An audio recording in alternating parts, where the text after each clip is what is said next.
Teenage එකේ ඉඳලා 20 ගණන් වලට යනවා කියන්නේ ජීවිතේ ලොකු සම්දිස්ථාන වලින් එකක්. ගොඩක් අය මේ ටයිම් පීරියඩ් එකේදී කන්ෆියුස් වෙනවා. ඉතින් මේ කාලේ සිද්ධ වෙන වෙනස්කම් කලින් අඳුර ගන්න එක ගොඩක් වටිනවා. අද අපි කතා කරමු ටීනේජ් එකේ ඉඳලා 20 ගණන් වලට යද්දී සාමාන්‍ය සිද්ධ වෙන කායික මානසික සමාජීය වෙනස්කම් මොනවද කියලා. අංක 1 උඹගේ ඇඟ හැදෙන්න ඔච්චර තමයි. තව ටිකක් උස යන්න ඕනේ. මූණේ ෂේප් එක වෙනස් කර ගන්න ඕනේ. කොච්චර හිතුවත් වැඩක් නැහැ. සාමාන්‍ය අවුරුදු 16 18 අතර වයසේදී අස්ථි වර්ධනය අවසන් වෙලා අස්ථි කෙලවර ඝන වෙන්න පටන් ගන්නවා. ඒක නිසා ඇඟ හැදෙන්නේ 18 වගේ වෙනකම් විතරයි. කලාතුරකින් උපරිම 22 වගේ වෙනකම් වර්ධනය වෙන්න ඉඩ තියෙනවා. පුද්ගලයාගේ උස, හැඩය, පෙනුම තීරණය වෙන්නේ ජාන සහ පරිසර සාධක මත. ඒක දැන් වෙනස් කරගන්න බෑ. ඉතින් ඔබ තමන්ගේ පෙනුම ඇසෙප්ට් කරන්න පුරුදු වෙන්න ඕනේ. අංක 2 සංසුන් වෙන්න කාලේ හරි. ඉස්කෝලේ යන කාලේ මොකෙක් හරි වැරදි වචනයක් කිව්වොත් අනිත් පැත්තට කෙලියා. කෙල්ලෝ එහෙමනම් දුක හිතෙන වචනයක් ඇති. පොටු පෙරාගෙන අනන්න ගන්නවා. 20 ගණන් වලදී උඹට එහෙම වෙන්නේ නැහැ. මූඩ් එක ස්ටේබල් වෙනවා. කවුරු හරි උඹව තරහ ගස්සන්න හැදුවත් මට පුකද කියලා අහක බලන් යන තැනට උඹ එනවා. අංක 3 අනිත් උන්ව බුලි කරන්න හිතෙන්නේ නැහැ. පොඩි කාලේ ඉස්කෝලේදී කොල්ලෙක්ව මඩ වෙන එක තරම් ආතල් එකක් කොල්ලන්ට වෙන්නේ නැහැ. එක එක නම් හදනවා, කෙල්ලොන්ගේ නම් කියනවා. එක මිස්ටේක් එකක් වුණොත් ඒ ළමයට ඉස්කෝලේ එපා වෙන තරමට ඌව බුලි කරනවා. මේ වගේ දේවල් එක එක පුද්ගලයා බාර ගන්න විදිහ වෙනස් කියලා උඹට 20 ගණන් වලදී තේරෙන්න ගන්නවා. උඹ කියපු කරපු සමහර දේවල් ගැන උඹ පසුතැවෙන්න පටන් ගන්නවා. හැබැයි සමහර අයුන්ගේ නම් ඔය ගතිය නැති වෙන තව කල් යනවා. ඒකයි කැම්පස් වල එහෙමත් බුලි කරන එවුන් ඉන්නේ. එතකොට සමහර වැඩිහිටියොත් බුලි කරන මම දැකලා තියෙනවානේ. මෙහෙමයි. මෝඩයොත් වයසට යනවා. අංක 4 හිතන විදිය වෙනස් වෙනවා.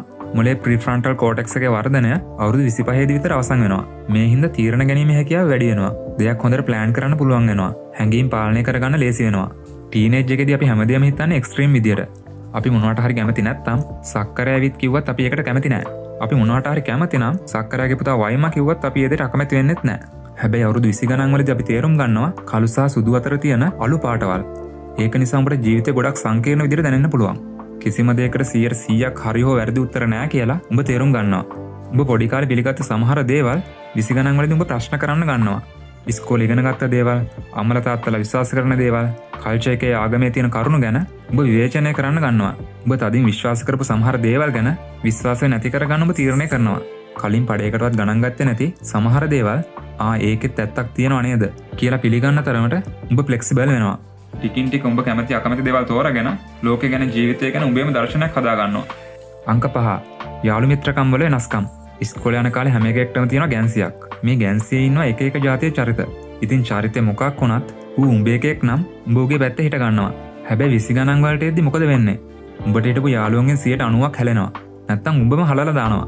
ටීනේජ් එකේ උඹ යාළුවෝ කියලා හිතාගෙන හිටපු ගොඩක් ඒවුන් යාළුවෝ නෙමෙයි කියලා උඹ තේරුම් ගන්නවා. ගොඩක් උඹත් එක්ක කතා කරලා තියෙන්නේ එකම ඉස්කෝලේ නිසා. එහෙම නැත්තම් යාළුවන්ගේ යාළුවෝ නිසා මිසක් උඹ ගැන විශේෂ කැමැත්තක් තියෙන නිසා නෙමෙයි කියලා උඹ තේරුම් ගන්නවා. උඹේ වයිබ් එකට සෙට් වෙන යාළුවෝ කීප දෙනෙක් විතරක් ළඟින් ආශ්‍රය කරන්න උඹ පටන් ගන්නවා. අංක 6 ආදර සම්බන්ධතාවල වෙනස්කම්. ටීනේජ් එකේදී කෙල්ලෝ කොල්ල ලව් කරන්නේ ආදරය ගැන මෙලෝ මගුලක් දැනගෙන නෙමෙයි. උඹ එෆෑ එකක් පටන් ගන්න නැත්තේ එක්කයා ලස්සන හින්දා. එහෙම නැත්තම් හැමෝම අතර ජනප්‍රිය නිසා. එහෙමත් නැත්තම් යාළුවෝ හැමෝටම එෆෑස් තියෙන නිසා කොන්න වෙන්න බැරිකමට. ක්ෂණිකව ඇති වුණ හැඟීමක් නිසා කැමති වුණා වෙන්නත් පුළුවන්. හැබැයි උඹ 20 ගණන් වලට එනකොට උඹට කෙල්ලගේ හෝ කොල්ලගේ උඹ කලින් නොදැක්ක පැති පේන්න ගන්නවා. ගැළපීම් නොගැළපීම් අතර දෝලණය වෙලා නොගැළපීම් වැඩි නම් බ්‍රේක්අප් වෙනවා. ගොඩක් ලව් වලට වෙන්නේ මේක. මේ ගැන වෙනම වීඩියෝ එකක් ඉස්සරහට අරන් එන්නම්. උඹ ලකී නම් උඹටම ගැළපෙන පාර්ට්නර් කෙනෙක් උඹට හම්බෙලා තියෙන්න පුළුවන්. කොහොම වුණත් 20 ගණන් වලදී වෙන වෙනසක් තමයි උඹ ආදරේ අනිත් කෙනාගෙන් ආදරයට අමතරව මානසික නිදහස, උඹ කැමති විදිහ අදහස්, ආකල්ප වගේ දේවලුත් බලාපොරොත්තු වෙන්න පටන් ගන්නවා. අංක 7 වගකීම් සහ අනන්‍යතාවයන්. උඹ පොඩි කාලේ හිතන් හිටියේ ලොකු වුණාම පුදුමාකාර නිදහසක් ලැබෙනවා කියලා.